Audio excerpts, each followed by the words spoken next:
Último tema, entonces, es sobre la neutralización y la titulación. Es el último eje articulador que tenemos planteado. Ya habíamos mencionado entonces lo que es la neutralización química o básicamente lo que es la neutralización ácido-base, ¿cierto? Neutralización ácido-base. Mencionamos entonces que es una reacción química que se da entre un ácido y una base y justamente se llama neutralización porque recuerden que al reaccionar el ácido y la base vamos a formar una sustancia neutra que es el agua, ¿cierto? ¿Y es por qué? Porque interaccionan los iones hidronio con los iones hidroxilo y eso nos da lugar a la formación de agua, ¿sí? Aquí la neutralización no está enfocada en los otros elementos que hacen parte de los compuestos, sino única y exclusivamente en lo que en lo que tiene que ver con el agua. Hay que tener en cuenta que la neutralización tiene diferentes aspectos dependiendo de las dos sustancias que interactúan. Recuerden que hay ácidos débiles y fuertes y bases débiles y fuertes. Entonces, esa neutralización va a estar eh, ligada al tipo de ácido o al tipo de base que está interactuando. Si una de las especies, sea el ácido o la base, es débil, entonces la neutralización dentro de la neutralización se da una especie conjugada del ácido o de la base, más el agua, que ya ahorita lo vamos a mirar en ejemplos específicos. La neutralización es muy completa o se da completamente cuando hablamos de especies fuertes. Ácido fuerte, base fuerte. En ese caso sí podemos hablar de una neutralización total, porque recuerden que ellos se ionizan al 100%. En el caso de los ácidos y las bases débiles, no es de la misma manera. Entonces, también hay que tener presente que además del agua, que es el compuesto neutro, siempre se forma una sal. Siempre vamos a tener la formación de una sal en una neutralización ácido-base. Y la mayoría de estas reacciones son exotérmicas. Quiere decir que liberan calor, liberan energía en forma de calor. Cuando yo hago interactuar un ácido y una base, puedo notar que sin calentar, la temperatura de las dos sustancias se eleva, aumenta, debidamente justo al hecho de que es una reacción de tipo exotérmico, es una reacción que libera calor. Bueno, entonces tomamos el apunte de la definición de la neutralización y ya vamos a mirar algunos ejemplos teniendo en cuenta la naturaleza del ácido de la base, es decir, si son fuertes o son débiles. Tomamos el apunte, por favor.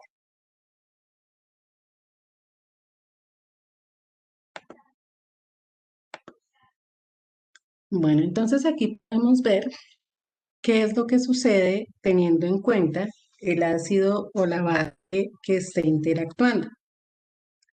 Si es un ácido fuerte y una base fuerte, se va a formar agua y una sal. Fíjense que en todos los casos se habla de agua y sal, pero en este caso la sal va a ser un anión inerte y un catión inerte, es decir, se forma la sal y ellos no van a reaccionar de ninguna manera. Si tenemos un ácido fuerte y una base débil, siempre igual se va a formar agua y sal. Solamente vamos a tener un ácido y una base conjugados y un anión inerte. Ya ahorita vamos a mirar estos ejemplos más detalladamente. Si tengo un ácido débil y una base fuerte, se va a formar un ácido débil con un ácido base conjugado y un catión inerte. Aniones, ion de carga negativa, catión, ion de carga positiva. Un ácido débil y una base débil, pues voy a formar simplemente pares de ácidos y bases conjugados. Eso es básicamente lo que se va a tener. Entonces, vamos a mirarlo con unos ejemplos específicos. Este cuadrito no lo vamos a copiar, sino que vamos a mirar de una vez los ejemplos y allí sí, esos ejemplos sí los vamos a tomar.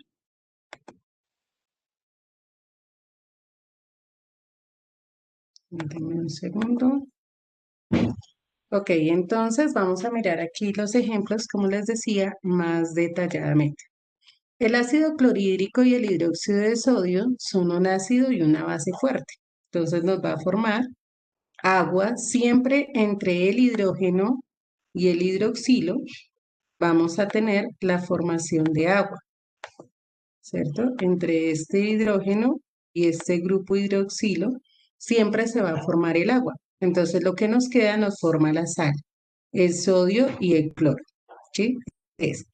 En todos los casos vamos a tener básicamente lo mismo, la formación de agua. Pero entonces aquí, como les decía, tenemos un ácido fuerte, una base fuerte, entonces vamos a tener los iones disueltos, ion cloruro y ion de sodio. En el caso de un ácido fuerte con una base débil, que es el amoníaco, entonces fíjense lo que va a suceder. Tenemos un ion positivo, es decir, un catión, tenemos agua y tenemos un ion negativo, y a la vez, en equilibrio, vamos a tener la base, vamos a tener eh, el ion hidronio y el ion cloruro. Entonces tenemos una base, ¿cierto?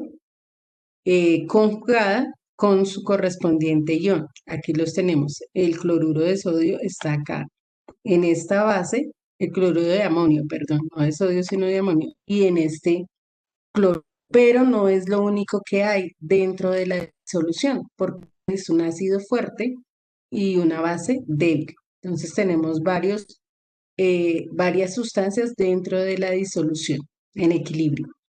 De igual manera, si tenemos un ácido débil como el ácido cianhídrico y una base fuerte, siempre se va a formar agua y una sal. Pero en este caso tenemos el ion sodio, que es el ion fuerte, y el ion cianuro, que en este caso van a estar disociados, pero a la vez también vamos a tener ácido cianhídrico y vamos a tener hidróxido de sodio disociado. Entonces siempre vamos a tener más sustancias dentro de la disolución porque están en equilibrio. Y en el caso de un ácido y una base débil, ¿sí? Lo mismo tenemos el ion positivo, que es el ion amonio, el ion negativo, que es el ion cianuro, pero por separado nos van a generar su base conjugada, que en este caso es eh, el amoníaco, y su ácido conjugado, que en este caso va a ser el ácido cianhídrico. Entonces, la única reacción en la cual vamos a tener una disociación completa de la sal es cuando hablamos de ácido y base fuerte. El resto son otras reacciones, van a generar otro tipo de resultados, otro tipo de compuestos, aparte del agua y de la base.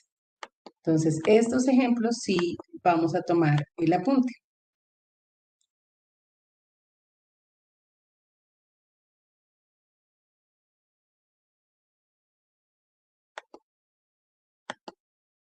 Bueno, entonces, ¿dónde se genera básicamente la reacción de neutralización? Ya lo hemos mencionado, entre los iones hidronio e hidróxido. Esos son los iones que reaccionan para formar el agua. Siempre va a ser el ion hidronio, recuerden que este 3 es pequeñito aquí abajo, y el ion hidroxilo son los que nos van a dar lugar a la formación de agua en todas las reacciones de neutralización. Como se los dije hace un rato, los otros dos elementos o compuestos o partes o iones más bien que hagan parte de la reacción de neutralización no van a tener ninguna incidencia como tal en la reacción o en lo que se llama la neutralización. La neutralización siempre va a estar enfocada entre los iones hidrógeno y los iones, o los iones hidronio, perdón, y los iones hidroxilo. Son los que van a dar lugar a la formación de agua. Entonces, tomamos este apunte, por favor, y ya continuamos con la parte de la titulación, o sea, cómo se hace en un laboratorio para ver este proceso de neutralización.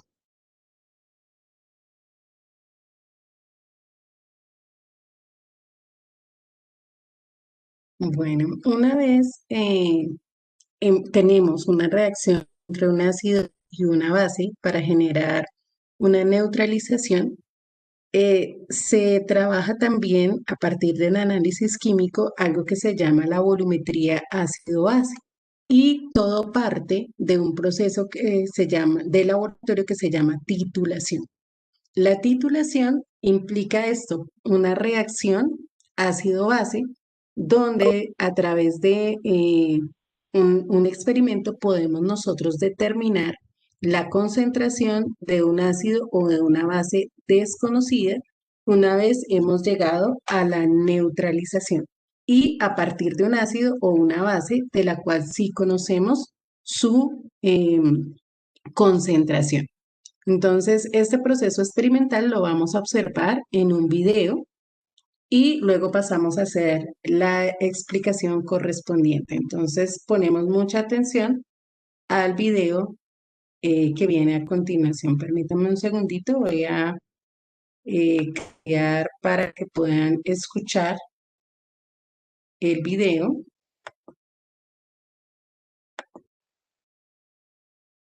Vamos a cambiar a audio para que puedan escuchar el video. Ok.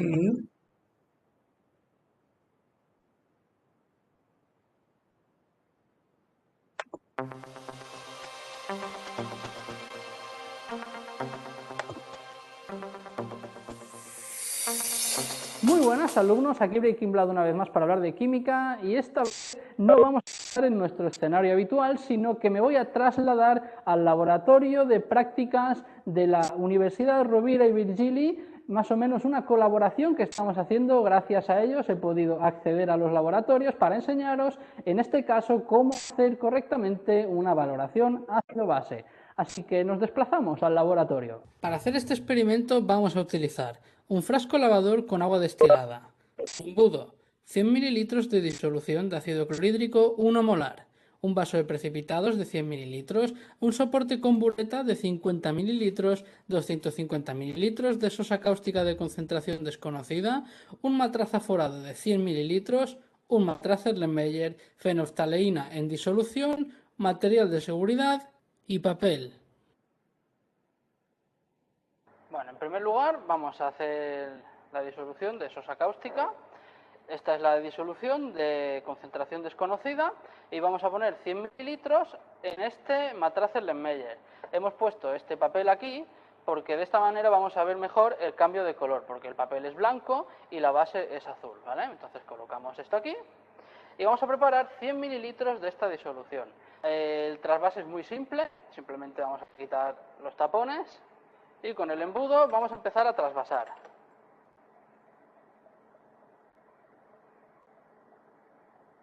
Una vez que nos acerquemos al cuello, paramos. Y ahora con un cuentagotas terminamos de llenar hasta que se enrase en la raya que estáis viendo ahora mismo en pantalla. Un enrase está bien cuando el codo de la curva del agua toca la raya. Es decir, si nosotros estamos ahora mismo así, ahora estaríamos en un enrase perfecto. Como veis, la parte más baja del agua, la curva, la parte inferior, está tocando la rayita del enrase del matraz. Así que ahora mismo tenemos 100 mililitros exactos de disolución incógnito de sosa cáustica. Ahora, con la disolución de 100 mililitros preparada, lo único que tenemos que hacer es volcarla dentro de nuestro matraz Erlenmeyer. Y para asegurarnos de que toda la disolución haya pasado sin volcar esto, vamos a coger un frasco lavador y vamos a limpiar la boca del matraz. Y el matraz por dentro.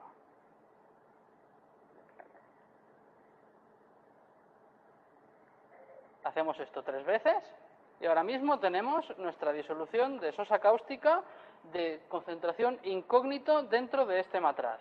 Vamos a colocar ahora unas cuantas gotas de fenolftaleína en disolución. Esto que vamos a añadir ahora es el indicador. Al añadirlo veremos un cambio de coloración a violeta. Y esto es porque esta disolución ahora mismo tiene un medio básico. Como es básico, el color de la disolución es violeta. Entonces ahora, aquí arriba, en la bureta, vamos a añadir la disolución de concentración conocida de ácido clorhídrico. En este caso vamos a añadir 50 mililitros de ácido clorhídrico 1 molar. Antes de proceder vamos a quitar nuestra disolución incógnito, vamos a colocar un vaso de precipitados y vamos a bajar un poco nuestra bureta, así, y ya está. Y ahora podemos proceder a añadir el ácido dentro de la bureta.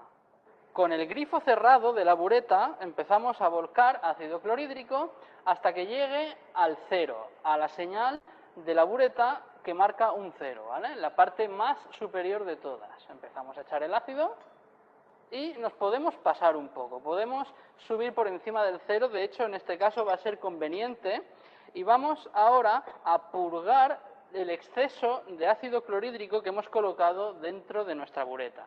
Abrimos muy poco a poco el grifo para que empiece a gotear el ácido y dejamos abierto el grifo muy poquito a poco, que vayan cayendo poco a poco las gotas, de nuevo hasta que se enrase en el cero. Como veis, desciende poco a poco y ahí está, perfecto. Acabamos de llegar al cero y a partir de ahora ya podemos empezar a valorar. Quitamos el vaso de precipitados de purga y colocamos nuestra disolución de sosa cáustica. Entonces ahora el procedimiento es bajar un pelín la bureta para que entre dentro del matraz Erlenmeyer de esta manera, con el pico dentro, y dejar que vayan cayendo gotas poco a poco. Podemos ir al principio con un ritmo un poco más acelerado, pero siempre gota a gota y agitando, sin parar de agitar.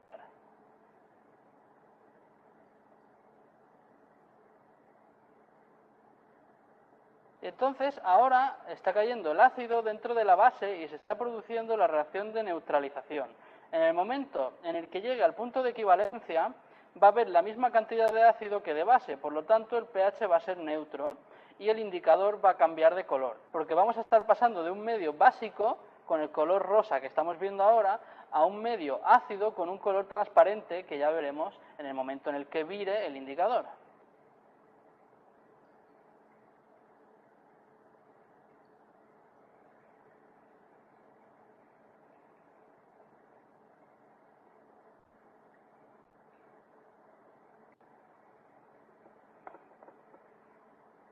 ¿Habéis visto que ha cambiado de color? En este punto en el que pierde la coloración es justo el punto de equivalencia. Y en este caso han sido exactamente 50 mililitros. Pues este 50 es el volumen que vamos a necesitar a la hora de calcular la concentración de base que había principalmente aquí en nuestro matraz. A la hora de llegar al cambio de color en la base, tenemos que ver de las gotas. Si nosotros vemos que empieza a querer cambiar de color, tenemos que ir cerrando un poco el grifo para que las gotas caigan cada vez más poco y ver más claro el cambio de color. Ahora mismo, al haber parado en este punto exacto, vemos que ha parado a 50. Por lo tanto, este es el punto exacto final de nuestra valoración ácido-base y ahora ya podríamos pasar a calcular la concentración. Y esto es todo, así se desarrolla una valoración ácido-base. Espero que haya quedado claro el vídeo, que os haya resultado útil y en un vídeo venidero vamos a estudiar la concepción de la disolución incógnita utilizando los datos que hemos sacado de la valoración.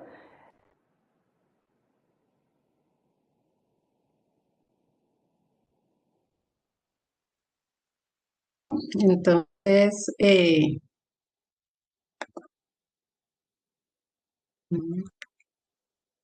¿me están escuchando? Señora. Ok. Sí, señora.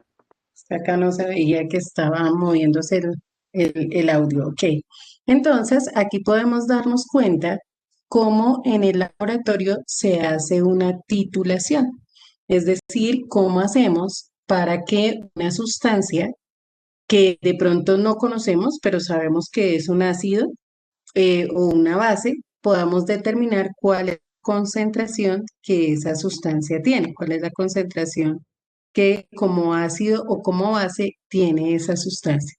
Este proceso que acabamos de ver se llama valoración o titulación y se basa justamente, como lo mencionaban en el video, se basa justamente en equilibrio que hay entre ácidos y bases y en la reacción de neutralización, en la reacción de neutralización. En este caso se utilizó una base, ustedes lo vieron inicialmente, lo llaman ellos soda cáustica, es hidróxido de sodio. Entonces, a ese hidróxido de sodio se le colocaron unas gotas de un indicador ácido base que se llama fenolftaleína. La fenolftaleína, como ustedes la vieron, es incolora, pero cuando está en un medio básico toma una coloración rosada o fucsia, ¿sí? ¿Y qué pasa? A medida que se va añadiendo la base, a medida que se le iba añadiendo el ácido desde la ureta, los iones hidroxilo, los iones hidronio del ácido empezaron a neutralizar los iones hidroxilo de la base, hasta el momento en que se genera un cambio de color. ¿Qué pasa cuando hay un cambio de color? Justo en ese punto ya no hay base. Justo en ese punto ya toda la base se ha neutralizado y ya empieza a volverse la sustancia ácida. Por eso el cambio de color. Entonces ya dejó de ser, la fenolftaleína en los ácidos es incolora. Entonces ya no se veía más el tono rosado, el tono fucsia, sino que empezó a ser incoloro. En ese punto donde hay ese cambio, entonces ya podemos determinar el volumen de ácido de una concentración conocida que fue necesario para neutralizar una base de la que conocemos su volumen, porque si ustedes se dieron cuenta, tomaron 100 mililitros de la base, es decir, de la base conocemos el volumen, pero no conocemos la concentración. Entonces, cuando yo quiero averiguar esos datos, utilizo una valoración, es decir, voy a valorar la concentración de un ácido o de una base a partir de una titulación. El experimento como tal se llama titulación.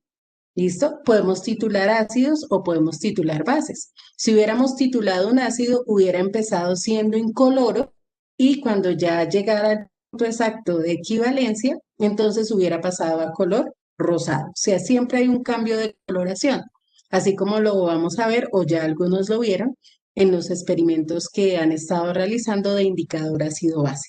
¿Sí? Un indicador ácido-base me da un cambio a partir de la coloración.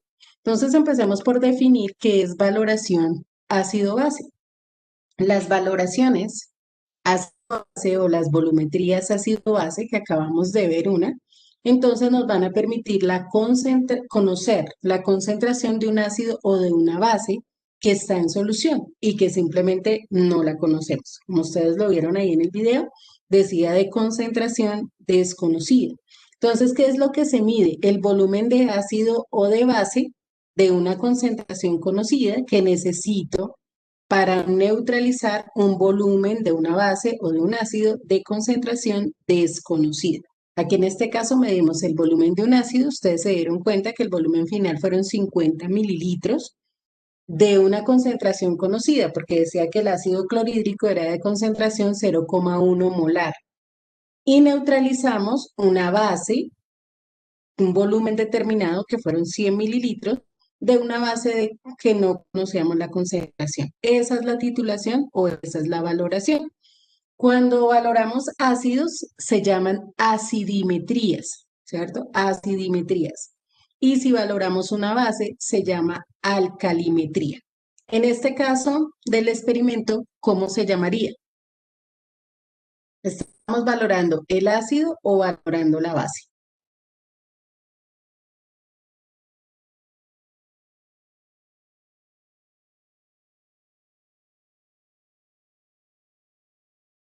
Ok, muy bien, Michelle, estamos valorando la base, porque la base era la de concentración desconocida. Entonces, como valoramos la base, ¿cómo se llama?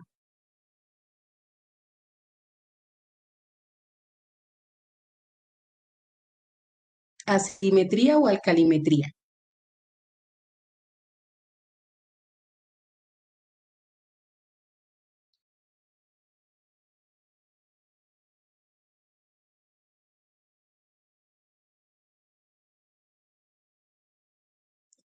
Alcalimetría, perfecto, Brian. Muy bien. Alcalimetría porque en este caso estamos valorando una base.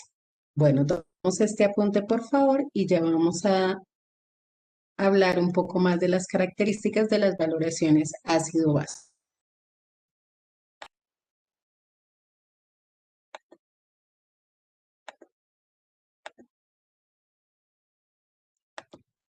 Bueno, muy importante tener presente que cuando las evaluaciones ácido-base llegan a su punto eh, o al punto donde se hace el cambio de pH, ahí tenemos algo que se llama el punto de equivalencia, ¿sí? En el momento en el que se genera el cambio, tenemos lo que se llama punto de equivalencia. En el punto de equivalencia, entonces, es donde ya todo el ácido ha sido neutralizado o toda la base ha sido neutralizada según lo que estemos valorando. Existe de igual manera una fórmula que nos permite determinar cualquier valoración, ¿sí? Para cualquier valoración siempre se aplica la misma fórmula. En este caso, ¿qué significa? Normalidad del ácido, aunque realmente puede ser no solo normalidad, sino también puede ser cualquier otra concentración. Podemos trabajarlo con molaridad, con cualquier concentración que tengamos. Entonces, normalidad del ácido por el volumen del ácido va a ser igual a la normalidad de la base por el volumen de la base. Vuelvo y repito, en este caso está la fórmula escrita con normalidad, pero podemos desarrollarla con cualquier otra unidad de concentración química. Puede ser molaridad, puede ser molalidad, cualquier otra unidad que conozcamos. Digamos que entonces sería la concentración del ácido por el volumen del ácido es igual a la concentración de la base por el volumen de la base.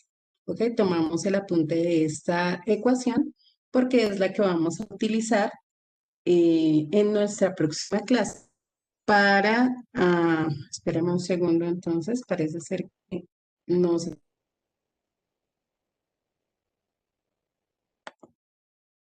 Ok, ¿ya están viendo la diapositiva? Ok, perfecto, gracias.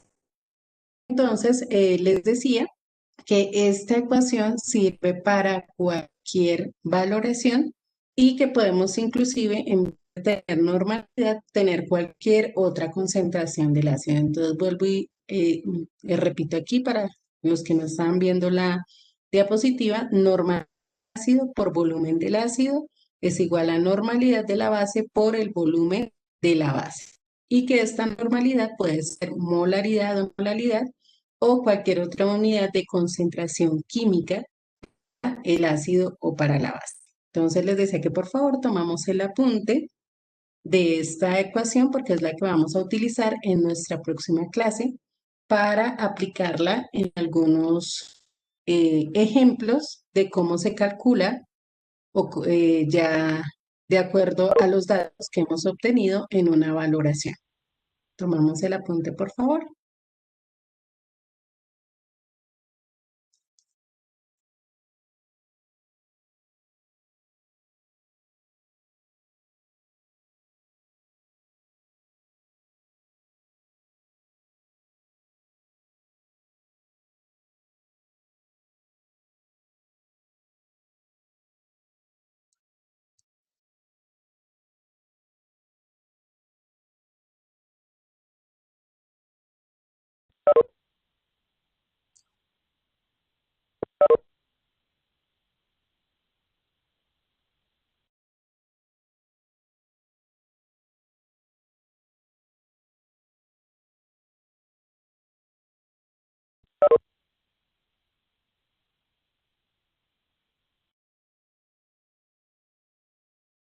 Listo, chicos, entonces una vez tomamos el apunte, ya quedamos en nuestro descanso y continuamos el día viernes. Eh, Profe, qué pena. Cuéntame. Una pregunta del taller. Sí, El 27, ¿cómo consigo pues esto del mol por litro, ya que con el pH y con el pOH me da 6,309 por 10 a la menos 7 m. No, por eso, M es molar o mol por litro es exactamente lo mismo. Ah, mol por litro del dominó. El mol por litro es lo mismo que molar. Entonces, es exactamente lo mismo. Problema. Y, ¿y solamente era del pH o toca también sacarle el del pOH? Si me dicen concentración de hidrógeno, debe ser solo del pH, pero si yo tengo el pOH, puedo hallar el valor de pH, porque acuérdate que pH es 14 menos pOH. Entonces, si me dan esos valores de pOH, es para que con esa conversión yo averigüe cuál es el valor del pH y luego determine la concentración de hidrógeno. Ah, listo, profe, muchas gracias. Bueno, ok, excelente tarde, chicos. Que Dios los bendiga, nos vemos el viernes.